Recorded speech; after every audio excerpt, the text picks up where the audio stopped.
Hello বন্ধুরা, তোমরা সবাই কেমন আছো? দেখো আজকে আবার ডিনার থালা নিয়ে চলে আসলাম তোমাদের সাথে।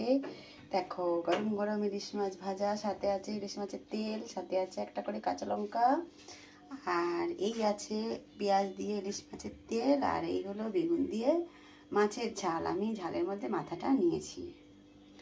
এটা হলো আমার থালা। এই থালাটা তো সেম আছে, দেখো কাঁচা লঙ্কা, মাছ ভাজা, মাছের তেল, নুন, মাছের তেল ভাজা, আর হলো মাছের ঝাল বেগুন দিয়ে। এটা হলো হাজব্যান্ডের। এটাতে দেখতে পাচ্ছ একটু আলাদা আছে, শুধু মাছ ভাজাগুলো আছে, একটা কাঁচা লঙ্কা নেই। আর আছে বেগুন ভাজা, এতেও লঙ্কা নেই।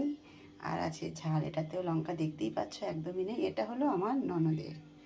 তো থালাগুলো কেমন লাগলো তোমরা অবশ্যই কমেন্ট করে বলবে, জানাবে।